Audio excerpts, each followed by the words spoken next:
Right. All right. Hello, everyone. We are coming in for the first video for the month of May. So, for the first topic video of this month, I'm going to go ahead here and we're going to cover a topic that I have touched upon briefly in the past. I touched upon it when I did the first president video, George Washington, but it's something that I feel I kind of never gave the proper look that it deserved, and something that I want to go ahead and correct today in fixing that mistake. So, for the topic of today's video, we are going to cover the Whiskey Rebellion of 1794. Now, the Whiskey Rebellion is very important in American history because this is right after we have adopted the Constitution. This is right within George Washington's presidency, and for the first time, the newly formed government under the Constitution faces what is, in effect, a rebellion or insurrection against its authority. And it is the first time that the federal government actually has to use force to actually exert its authority and actually show that it does have power granted to it by the Constitution.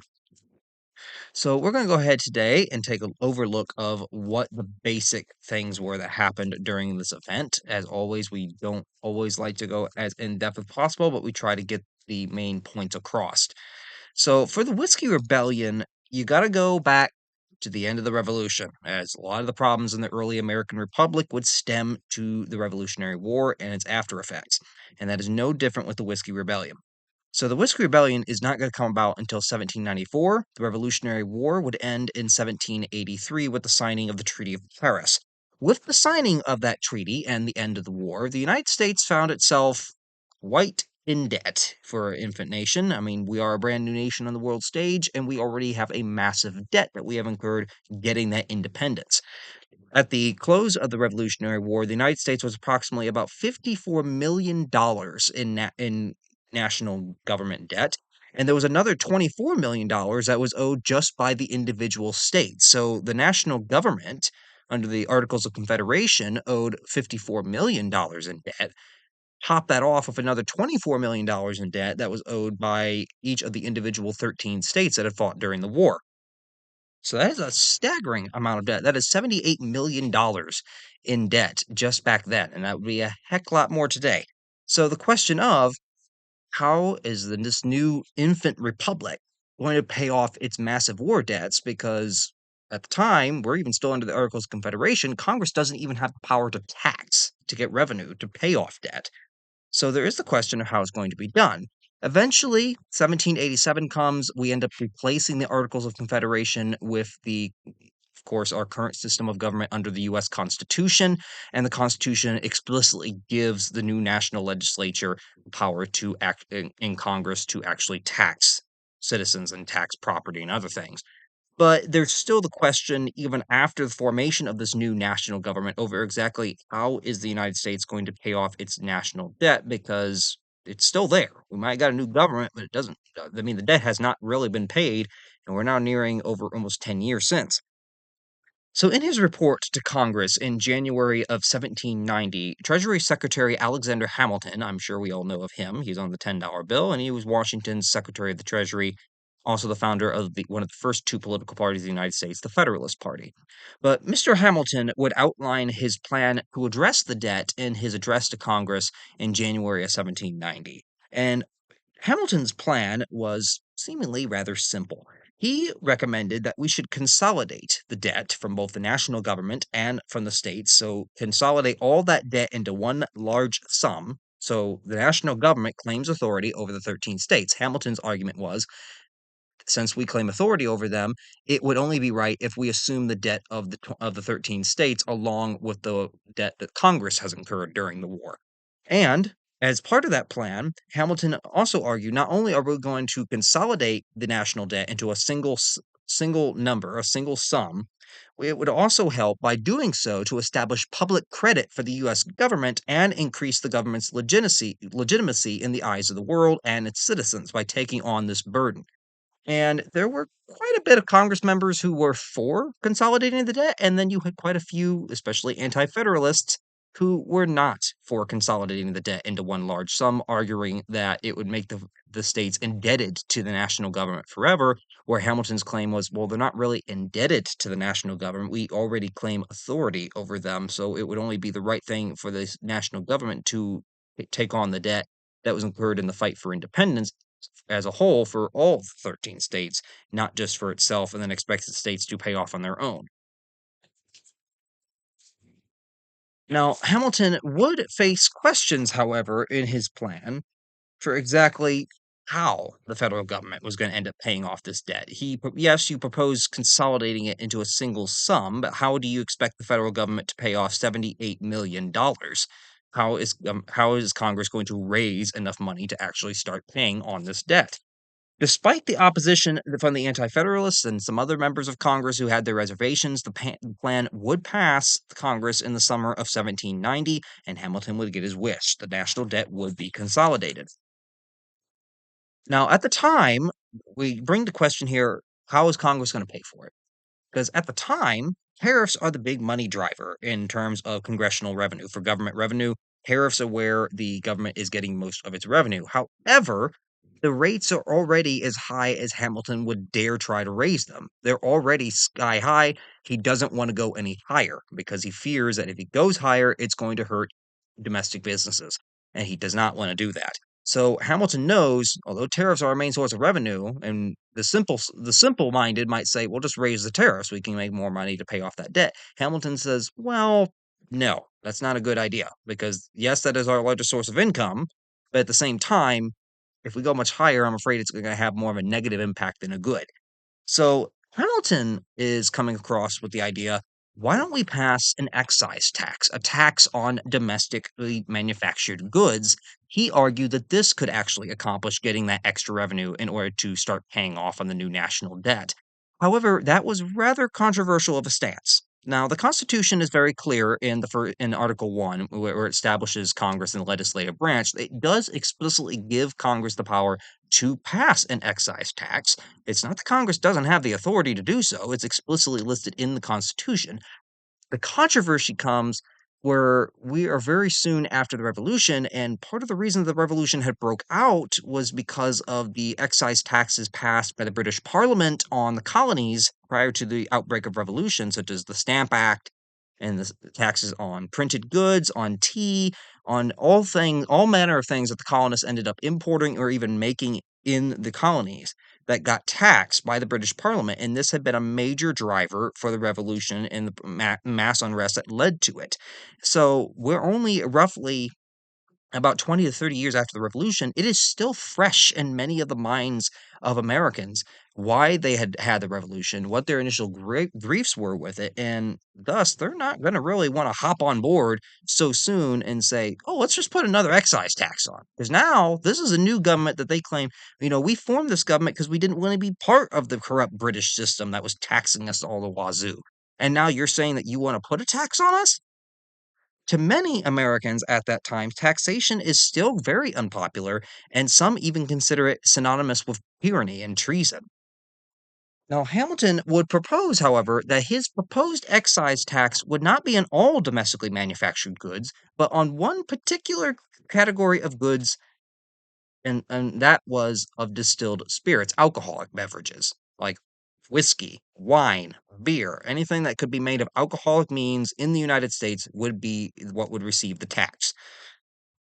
Now, he proposed this would be a much less objectionable tax to the public because it's of alcoholic beverages. Not everyone drinks alcoholic beverages. And it could even be framed as a, quote, sin tax, which Hamilton said would reduce American consumption of intoxicating liquors and thus kind of be passed off that, well, if you are really getting hurt by this tax, that means that you're drinking a lot and maybe you shouldn't be doing that. Now, the Whiskey Act that Hamilton proposed, putting this excise tax on domestically manufactured spirits and liquors, would end up passing Congress in March of 1791 and go into effect. The act, however, was highly controversial, but it outraged Americans more than Hamilton had anticipated. Mostly, the main people that get upset with this tax are the farmers on the western frontiers of the newly 13 states, especially those south of New York. There are low population centers on the western frontier, and there are also very few roads west of the Appalachian Mountains, which makes transport to and from cities and population centers very difficult. And farmers who are already struggling to make a living can't really do it because with the low roads, it takes them even longer to get their goods to market. And by the time they might be able to, those goods very likely have gone bad and spoiled. So it's not a very good marketplace for farmers on the Western frontier, which is their main livelihood. They're trying to establish farms and make a living for themselves, but they're having a very hard time actually getting their goods to market. And because of that, many farmers out on the Western frontier end up taking many of their grain crops like corn and rye and other types of grain like wheat, and they actually would distill those into liquor in order to sell them at market because liquor was much easier to transport and it was much easier to preserve and get to market. So many farmers out west, because of the poor transportation and the low population centers and the distances between them, many of the farmers already had distilleries on their properties and were making their homemade whiskey and, bourbon and whatever alcoholic beverages they had because it was easier for them to actually preserve that without it spoiling and getting that to market than it was to take, 2 whole carts of corn that would very likely be spoiled by the time it took a 3-week or more journey. And this is why many of the farmers on the Western frontier are going to have an absolute apparent objection to this Whiskey Act that is now taxing their production of their own liquor. And that is their main business. That is their main moneymaker is making this liquor and then selling it. And now they're having to pay a tax on that to the government, which Hamilton framed it as, well, it's a sin tax. So the farmers are saying this ain't really a sin tax to us, though. This is just a tax that's oppressing us because many of us don't have a choice. We have to do this or we wouldn't make money. So many farmers ended up getting absolutely outraged by this, and this was a widespread practice along the frontier in the 1790s. This was not just something that occurred in one or two communities, and in some cases, liquor was so easily able to be sold and transported that it acted almost as another form of currency. When people were short of coins, they traded in liquor, they traded in whiskey. The Whiskey Act would come to be seen as an attack on the lives of Western farmers. As a consequence, many couldn't even pay the tax and likened it back to the British Stamp Act of 1765 that had helped cause the revolution years down the road. Many of them would also say that it was the federal government trying to force the authority of Congress on their livelihoods. Violence would end up breaking out in some areas and towns as mobs would actually threaten to beat, tar, and feather, or even burn the homes of any federal tax collectors who tried to collect the tax on on the liquors. Government They also claimed that it was a government full of aristocrats and moneyed men who sought to deprive farmers of their liberties, and thus many farmers were felt betrayed. They felt betrayed by this new national government they had initially supported, and now it's taxing their livelihoods, and they do not like it. So by 1792, protests against the whiskey tax had spread to the western frontiers of almost every single state south of New York. Most protests would actually remain peaceful in 17 going into 1792. However, there are threats towards tax collectors that are made mostly like we're going to tar and feather you, we'll burn your house if you try to collect this tax from us, which caused many tax collectors to neglect their duty and just ignore it. Now, petitions were sent at the same time to Congress, and public figures would actually condemn the tax at local assemblies that were assembled to try to protest its implementation. Now, back home in the national capital of Philadelphia, Hamilton and his Federalists were determined to enforce and collect the tax, whatever the cost, and they pleaded with President Washington to act against the protesters, how, who the Federalists feared could have the possibility to create anarchy within the newly formed republic. Washington did not wish to appear as an uncompromising executive. Mind you, he was the president. He was elected by the people, and he felt that doing what Hamilton had directly told him to do would probably not be the best course of action, and it wouldn't have been. So Washington decides, I'm not going to come off as uncompromising and unwilling to hear what the farmers are complaining about because they do have their own rights to consider. Washington himself, at his estate at Mount Vernon, Virginia, actually had a distillery that he operated. He actually made his own beer and wine and other alcoholic beverages at his own estate. But Washington also had plenty of money from other crops and stuff, so he wasn't necessarily worried about having to pay a tax on the production of his alcohol like farmers out west would be. So Washington did somewhat understand where the farmers were coming from, and he tells Hamilton, "I'm not willing to take the hard line on this. I'm not saying that they're not in the wrong to be challenging federal authority like this. That I don't like. But you're acting as though they have no room to complain, and they do." So Washington, instead of outright doing what Hamilton wants him to do, he instead condemns the resistance to federal authority and promises that he will oversee the enforcement of the whiskey tax, but he goes no further. He does not send troops. He doesn't, send anyone to get mass arrests or anything like that. He simply enforces that it is wrong for you to resist the laws that have been passed by the federal government. You must obey them. If you do not obey them, we will enforce it. As opposition to the tax would grow going into 1793, Western Pennsylvania would become the focal point of the upcoming rebellion that would end up ensuing. Washington County, Pennsylvania residents would actually burn an effigy of John Neville, who was the federal tax collector for Pennsylvania in June of 1793. A group of men would also break into tax collector Benjamin Wells's home on November 22nd and force him to resign at gunpoint. Instead of him collecting the tax, they burst into his home and said, "Either resign right now or we'll shoot you dead." So at this point, the growing resentment toward this tax is starting to take on a much more rebellious form of action. People are actually threatening tax collectors. They're threatening to kill them. They've already threatened one man at gunpoint. They burned an effigy of another. This is becoming a lot more violent rather quickly. The federal government would still hesitate to act after these two actions in 1793, with Washington instead releasing another statement regarding his desire to maintain law and order, that he is not going to repeal the Whiskey Act, but he does encourage citizens to obey the law. In May of 1794, the Pennsylvania state government would issue subpoenas for 60 distillers who had not paid the tax. This would end up being the spark to the powder keg. Federal Marshal David Leno was sent to deliver the writs with hated tax collector John Neville, the federal tax collector for Pennsylvania, who the people already know very well. So on July 16th of 1794, 30 armed protesters would end up surrounding John Neville's home in order to demand that he turn over the federal marshal that was with him, Marshal Leno. Leno wasn't actually in he was not actually in Neville's home anymore. He had actually left the night before and to go for Pittsburgh, which Pittsburgh in 1790 was a very small community. It was nothing like what it is today. When Neville could not produce Marshal Leno, as the 30 protesters demanded that he do, the crowd ended up turning frantic, and this caused Neville to end up firing a gunshot out of his house that ended up actually hitting and killing one man. The rebels would return fire after seeing one of their fellow protesters go down, and Neville only evaded capture by the help of his slaves that he had on the property and keeping the protesters out of his house. Neville would then call for help, and he ended up receiving Marshal Leno at his house with 10 fully armed U.S. soldiers that had come with him. The very next day, on July 17th, now mind you, the day before, Neville only had about 30 protesters outside his house. The very next day, in just 24 hours, he now has a crowd of 500. 500 armed rebels that would surround Neville's home the very next day on July 17th. They were led by Revolutionary War veteran Major James McFarland, who had been in the Revolutionary War and thus had quite a bit of experience commanding a militia. A firefight would ensue at Neville's home for the next hour until the rebels thought that they saw a white truce flag come out of Neville's house.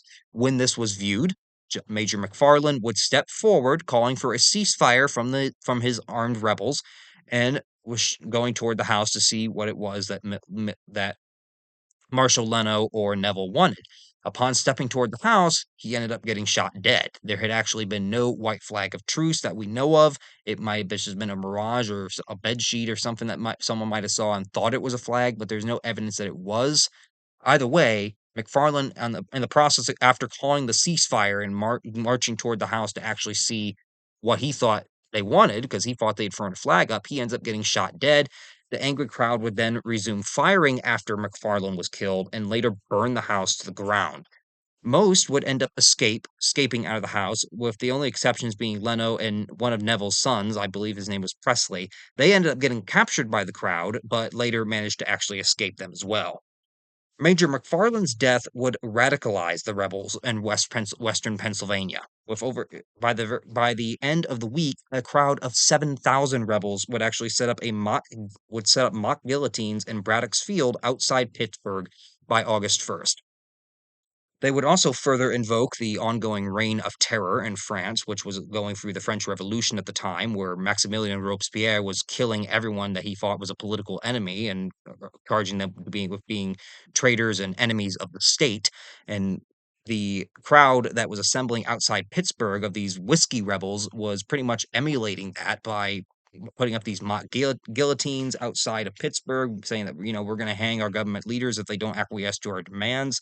And they even further invoked the reign of terror in France when rebel leader David Bradford would call for a American Committee of Public Safety to bring justice to aristocratic Federalists. Mind you, in France, the committee that was in charge of overseeing a lot of the guillotine executions with Maximilien Robespierre was called the Committee of Public Safety in France. So he's calling for an American version of that to underdo pretty much the same tasks. And at the same meeting, Bradford would actually express an admiration of Robespierre, which was kind of shocking to the Federalists, who were very pro British, very anti French. And to see these rebels openly endorsing the violence that is going on in France and threatening to emulate it here if they do not get their demands met, that was something that absolutely scared the living crap out of the Federalists. It scared the living crap out of the national government that these people were even considering that. The rebels even considered for a time attacking the federal garrison in Pittsburgh in order to obtain weapons. This even terrified the Federalists further with the illusion that these armed whiskey rebels could then march toward the national capital, which was in Philadelphia, which is just on the other end of the state at this time, and they would march on Philadelphia and take them all captive and try to kill them. And this scared the crap out of them. Secretary of War Henry Knox would call for marshaling an abundant force to meet the rebels, which coincided with Hamilton's desire for a display of strength.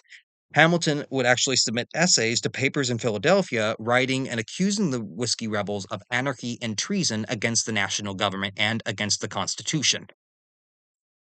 So this is rapidly coming to a head. Hamilton and the Secretary of War, Henry Knox, or two cabinet members in Washington's cabinet, are already pretty much saying the president needs to intervene. You need to show a show of military force to put this down. This is getting out of hand. Washington is still hesitant. He still does not want to use military force if he doesn't have to. He wants to try to avoid doing that. So he ends up sending three commissioners to Pittsburgh in August of 1794 to try to report and orders them to report back to him on the situation in Pittsburgh and what their recommendations are for him to do. So the commissioners end up coming back from Pittsburgh, and they report back that the rebels would resist the whiskey tax at all possible hazards. And they said to Washington, Hamilton and Knox are right. Military force may be necessary for you to actually enforce the law. As much as you don't want to do it, Knox and Hamilton may be onto something. You may have to use it to restore order because it's so out of control out there. So after hearing back from the three commissioners that he had sent, Washington would convene an 8-hour-long cabinet meeting in order to make a final decision over what he would do. He ends up resolving with the decision to raise a federal militia from the states of Maryland, Virginia, New Jersey, and Pennsylvania. The amount that he would end up recruiting was 12,950 men, which would be raised to show the might of the federal government and its superiority over these rebels, who at this time only numbered 7,000. So that's approximately 5,000 more than the rebels had at this time that they knew of. Few volunteers, however, who meet this new call for a federal militia would end up to the national government calling for a draft in order to get those numbers. And the only member of the cabinet to actually oppose the raising in the military militia was Secretary of State Edmund Randolph. He was the only one to actually vocally oppose. In early September, riots would break out and protested the raising of the militia force as as people elsewhere in the country did not agree with using military intervention to actually put down what they saw as just a national uprising against federal authority.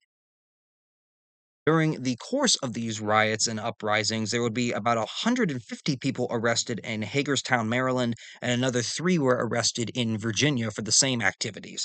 Protesters in Carlisle, Pennsylvania would actually raise a liberty pole on September 11th of 1794 where militia was mustering. When soldiers from that militia tried to arrest the protesters that had raised the liberty pole, this ended up leading to a fight that led to two civilians getting killed and multiple wounded.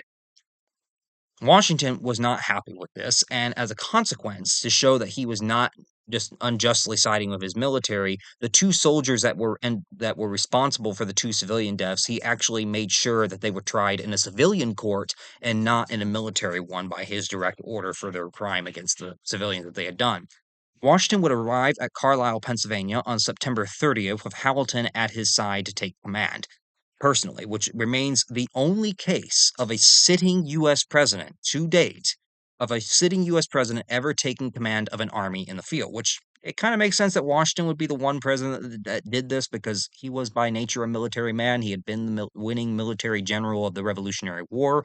That was why he had the fame that he had. He had been a military officer before that in the British Army. So it doesn't surprise me that the only president that ever has done this is Washington, but it is I mean, think, the president of the United States is personally leading the army against these rebels. Like, he's actually on horseback marching with them. He's not just, like, calling the shots from the White House. That's what we're meaning by this. Pennsylvania Congressman William Finley would actually meet with Washington in Carlisle, urging him to call off the army and stating to Washington that he believed that this was entirely unnecessary. And he also voiced his opinion that this whole crisis had been somewhat provoked by Hamilton and his Federalists, that had they not been so strict on the enforcement of the whiskey tax, this protest would probably never have happened. And had they been put some more thought into who they were taxing, it definitely would never have happened. Of course, Hamilton wasn't as accommodating as Washington had been, because in the course of this conversation, Washington's reply to Finley was, I will not harm any Pennsylvanians. I do not intend to harm any rebels unless they end up shooting at me and my army. If they end up shooting at us, we will return fire. But if they do hold their fire, I do not intend to harm a single Pennsylvanian.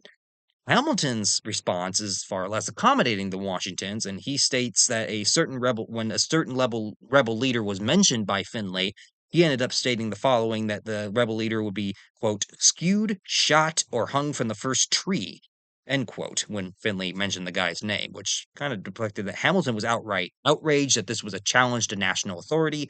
He absolutely wanted to see these rebels actually killed for betraying the national government, where Washington's like, I don't want to hurt any of them, but I will if we're forced to.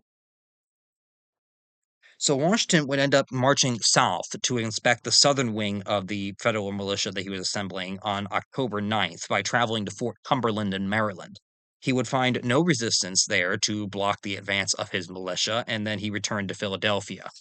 Upon returning to Philadelphia, Washington would turn over command of the federal militia to Virginia Governor Henry Lee III. And he would also promote Daniel Morgan to Major General. Daniel Morgan had been a hero of the Revolutionary War. He would promote him to Major General in order to help out Lee, and he also left Hamilton there to be a civilian advisor to the two. The militia army would begin marching in October to western Pennsylvania in order to face off with the whiskey rebels. However, the most stunning and possibly the most gracious part of this whole event was that when the massive 12,000 strong militia army, federal militia that the national government had assembled to fight these rebels arrived in western Pennsylvania, they found absolutely no resistance, with over 2,000 members of the rebels that had been there actually scattering into the hills instead of facing off with the army that Washington had assembled. Only 24 people ended up being actually arrested and charged with treason, and out of the 24 that were, out of over between 2 to 7,000 people, only 24 were arrested out of 2 to 7,000. And out of the 24 that were arrested, only 2 of them were actually ever convicted, but they were pardoned by Washington. They had been convicted of treason, but Washington decided, instead of putting them to death, I will pardon them. So no one actually ended up getting killed over this or even thrown in jail for a long time. So the almost bloodless suppression of the rebellion ended up being viewed by the Federalists as a triumph of federal authority, and because they viewed, and they were not exactly wrong in this. It showed that that the new national slash federal government could enforce obedience to its laws when necessary, that the new government was not without power and it was not without authority. It actually could succeed in exerting its will and its laws where they were being defied. Anti Federalists, however, like Thomas Jefferson and other members in Congress, condemned the use of military force. They thought that this was an overreach of the executive authority. They thought this was an overreach of the federal government. The military should never have been called in for this. And this, along with the controversy from the Jay Treaty with Great Britain later in the year, would end up giving rise to a new political party and faction that would oppose Alexander Hamilton's Federalists, the Democratic Republicans, that would be mainly headed by Thomas Jefferson and his friend James Madison, both of whom would later become presidents themselves. The Whiskey Act that had spawned the whole endeavor would actually remain in place for some time after the Whiskey Rebellion. Although the rebellion had been diffused without bloodshed, it did not get rid of the whiskey tax. And although there had been, the rioting and everything after the Whiskey Rebellion, there was still protests of the tax, but there were no more riots. There were no more mass, gatherings of like 7,000 protesters threatening to march and seize federal weapons or anything. But tax collectors after the Whiskey Rebellion still had a lot of trouble actually enforcing the whiskey tax, as many farmers were still able to get around it. That would change, fortunately, in 1801, well, technically 1800. So in 1800, Thomas Jefferson would actually get elected as president of the United States. The Federalists would also be swept out of power in that year's election, with the Democratic Republicans not only gaining the presidency, but they would also gain control of both houses of Congress. So by 1801, when the new Congress and Thomas Jefferson take office, the Democratic Republicans are in full control of the government, and they very quickly set out to undo most of the regulations and laws that had been passed during the 1790s by the Federalists under Washington and Adams administrations. So, very quickly, the Whiskey Act is counting its days, and by 1802, a full 8 years after the rebellion, it ends up actually officially getting repealed. So, by 1802, the tax that had actually started the whole mess in the first place is finally gotten rid of. So that kind of concludes the overlook of the Whiskey Rebellion. So it is significant, as I said. It is the first time the federal government actually had to show that it could enforce its authority when needed. And that was a very big thing, to show that the government did have authority over its citizens back in the 1790s, when it's a very young government. It's a very new one. There's questions of whether or not it actually has the power to do that. But something that came out significantly from it is that, definitely. But also at the same time, the realization that Americans are still, even to this day, and even that soon after the revolution, they have an aversion to taxes. It has always been that way. It's part of the reason why we got created, is because we were so averse to them. And that dislike of that monetary policy has persisted through the centuries. So something I just wanted to take a look at today. It was something I had mentioned before in a couple of other videos, and most notably when I covered Washington's presidency, but I felt like I had just given it like a brief little mention. I hadn't gone like in depth over what actually had occurred, and this I felt was a little bit overdue for that topic. So if anyone has any comments, any questions, any added information or anything like that, feel free to put it in the comments section. I'll be more than happy to go through it when I can. As for next week, I don't precisely know what the video will be yet. I have some ideas I am working on, one that was suggested to me, and I'm just trying to figure out the proper way of how I want to go at it. I think I'm starting to get a map on that one, but we'll see how that works. So we do have some stuff that's upcoming. It's just I got to plan what I want to come first and what I want to kind of hold off on. So we'll see when that comes about.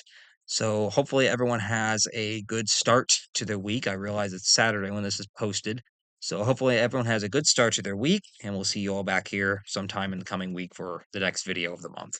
So until then, hopefully everyone stays good. We'll see you then.